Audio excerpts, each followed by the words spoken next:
MU kembali merasakan kemenangan di Liga Inggris. Bertandang ke markas Brentford, MU berhasil mendulang angka penuh usai menang dengan skor 3-1. Laga Brentford vs MU dihelat di Stadion Brentford Community, Kamis tanggal 20 Januari tahun 2022, dini hari WIB. Kedua tim bermain seimbang tanpa gol di sepanjang babak pertama. Namun Setan Merah cukup kerepotan oleh serangan-serangan tim tuan rumah. Usai turun minum, kebuntuan terpecah setelah MU membuka skor dari Anthony Elanga. Tim tamu lantas menambah 2 gol lain melalui Mason Greenwood dan pemain pengganti Marcus Rashford. Ivan Toney menciptakan gol hiburan Brentford di menit-menit akhir permainan. Dengan hasil ini Manchester United akhirnya menang lagi setelah dikalahkan Wolverhampton dan ditahan Aston Villa. Meski begitu MU belum beranjak dari posisi ke-7 di papan klasemen usai mengoleksi 35 poin dari 21 laga. Berjarak 2 poin dari West Ham di 4 besar. Di sisi lain, Brentford ajak di peringkat 14 dengan 23 poin. Jalannya pertandingan, Brentford menciptakan peluang pertama. Di menit keempat, Bryan Mbeumo memenangi duel bola dengan Alex Telles lalu menusuk sayap kiri. Bola crossing dioper ke kotak penalti tapi mengenai pemain MU sehingga berbalik kepada Matthias Jensen. Dia melepaskan sepakan first time meski melebar. MU baru membalas 5 menit kemudian. Umpan cerdik dari lini tengah diterima Anthony Elanga di kotak penalti.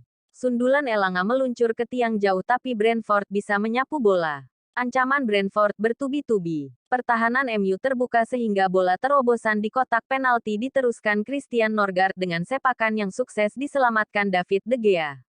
Selanjutnya Vitaly Janelt, Martin Sorensen, dan Norgard saling bergantian melepaskan tembakan walau belum menemui sasaran. Gawang MU masih aman. Skor 0-0. Diogo Dalot menciptakan sebuah peluang bagus di menit ke-25. Dari tepi kotak penalti, Dalot melakukan tendangan melengkung ke sudut atas gawang Brentford yang melebar tipis.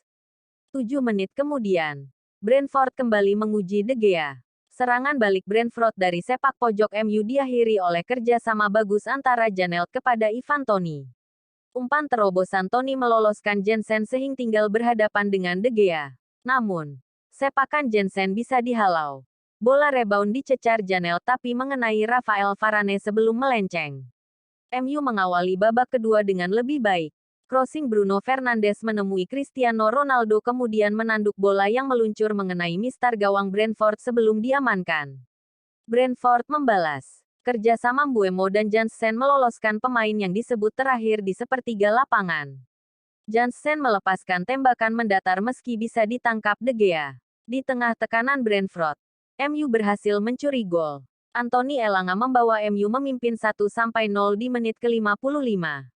Diawali dari serangan dari sayap kanan, Fred melepaskan umpan akurat ke kotak penalti Brentford.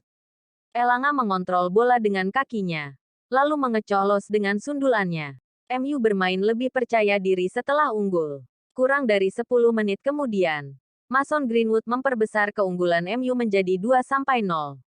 Ronaldo menerima umpan cantik lalu diteruskan kepada Bruno Fernandes yang berlari ke depan bersama Greenwood. Di kotak penalti, Fernandes menyodorkan umpan mendatar yang dengan mudah diceploskan Greenwood. Pergantian jitu Ralf Rangnick saat memasukkan Marcus Rashford. Rashford menciptakan gol ketiga MU untuk menjadikan kedudukan 3-0 di menit ke-77. Scott McTominay bekerja keras memenangi bola di lapangan tengah lalu mengirim operan mendatar kepada Bruno Fernandes. Umpan pendek Fernandes kepada Rashford di sisi kanan kotak penalti diselesaikan dengan tembakan yang bersarang di sisi atas jala gawang Brentford. Pada 6 menit terakhir, Brentford memperkecil skor menjadi 1-3. Dari tendangan bebas di sisi kanan, bola jatuh ke kotak penalti lalu menciptakan kemelut di depan gawang. Ivan Toney menggetarkan gawang MU dengan sepakan dari jarak dekat. Bruno Fernandes nyaris menciptakan gol keempat Manchester United. Akan tetapi, sepakan cukilannya terlalu lemah sehingga bola bisa diamankan.